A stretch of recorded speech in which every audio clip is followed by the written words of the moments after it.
सरकटा का आतंक। गांव रामपुर की रातें हमेशा सन्नाटे में लिपटी होती थीं, लेकिन उस रात कुछ अलग था। हवाओं में एक अजीब सा भारीपन था, मानो किसी ने डर का कोहरा फैला दिया हो। कुछ दिनों से गांव के लोग बुरी तरह डरे हुए थे। हर रात किसी न किसी के घर से किसी के मरने की खबर आती।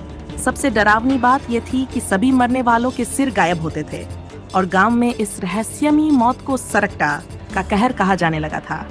सरकटा की कहानी सालों से गांव में चली आ रही थी। कहते हैं कि कई साल पहले एक निर्दोष साधु की हत्या कर दी गई थी। उसकी हत्या के पीछे लालच और धोखा था और साधु ने मरते वक्त शाप दिया था कि वो अपने सिर की खोज में वापस आएगा और उसके आने से गांव में त्रासदी का आगमन होगा। ये बात किस्सों और कहानियों तक सीमित थी, लेकिन अब ये डरावना सच बन गई थी। शुरुआत में किसी ने इस पर ज्यादा ध्यान नहीं दिया, लेकिन जब एक के बाद एक लाशें मिलने लगीं, तो गांव वालों में खौफ फैलने लगा। हर लाश बिना सिर के मिलती और हर बार लाशों के पास अजीब से निशान मिलते, जैसे किसी जानवर ने नहीं बल्कि किसी इंसान ने ही हत्या की हो। गांव के बुजुर्गों ने जब इन घटनाओं का ध्यान से विश्लेषण किया, तो सभी का शक उसी पुराने सरकटा पर गया। गांव के मुखिया रमेश ने गांव वालों को एक बैठक में बुलाया और कहा, ये सरकटा का ही काम है, हमें इसका सामना करना होगा, वरना ये एक एक कर हम सबको मार डालेगा। कई लोग इस बात को अंधविश्वास मानते थे, लेकिन जिस तेजी से मौतें हो रही थीं, उससे सभी को यकीन होने लगा था कि इस राक्षस का कोई अस्तित्व है।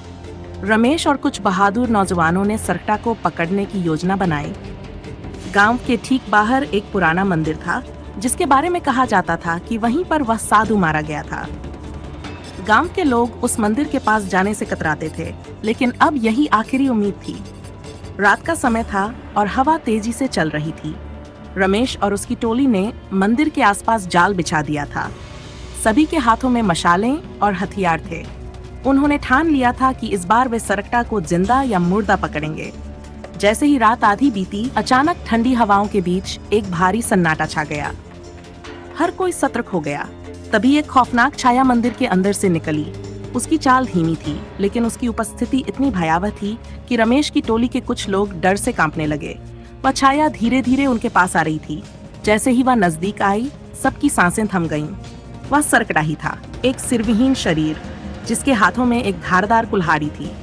उसकी आंखें जहां सिर होना चाहिए था, वहां बस एक अंधकार था जो सबको चीरता हुआ लग रहा था। रमेश ने अपने डर को काबू में रखा और अपनी टोली को इशारा किया। उन्होंने जाल को कसकर पकड़ा और सरकटा की ओर बढ़ाया, लेकिन सरकटा की गति अचानक बढ़ गई। वह इतनी तेजी से उनकी ओर बढ़ा कि जाल उसकी पहुंच से बाहर हो गया। उसकी कुल्हाड़ी ने एक ही वार में 2 लोगों को ढेर कर दिया। चारों ओर खून फैल गया और बाकी सभी लोग चीखते चिल्लाते हुए भागने लगे। रमेश ने हिम्मत नहीं हारी। वह मंदिर के अंदर भागा, जहां उसे एक प्राचीन मूर्ति के पास एक पुरानी किताब मिली। उस किताब में कुछ मंत्र लिखे थे जो सरकटा को नियंत्रित करने का एकमात्र तरीका थे। लेकिन समस्या ये थी कि मंत्र काफी जटिल थे और रमेश को उन्हें सही तरीके से पढ़ने का तरीका नहीं आता था। सरकटा तेजी से उसकी ओर बढ़ रहा था और रमेश के पास बहुत कम समय था। उसने जैसे तैसे मंत्र को पढ़ने की कोशिश की। सरकटा अब ठीक उसके सामने था।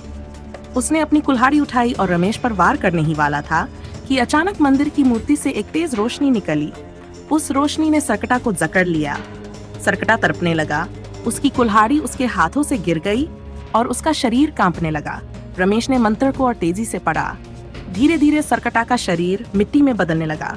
कुछ ही क्षणों में वह पूरी तरह से धूल बनकर मंदिर के फर्श पर गिर गया। गांव वालों ने देखा कि रमेश मंदिर से बाहर आ रहा था। वह बुरी तरह घायल था, लेकिन उसके चेहरे पर संतोष था। उसने सरकटा को हरा दिया था और गांव अब सुरक्षित था। उस घटना के बाद गांव में कोई भी रहस्यमयी मौत नहीं हुई। लोग अब भी उस मंदिर के पास नहीं जाते थे, लेकिन उन्हें यकीन था कि सरकटा का आतंक खत्म हो चुका है। लेकिन गांव के बुजुर्गों का कहना था कि शापित आत्माएं कभी पूरी तरह से नहीं जाती।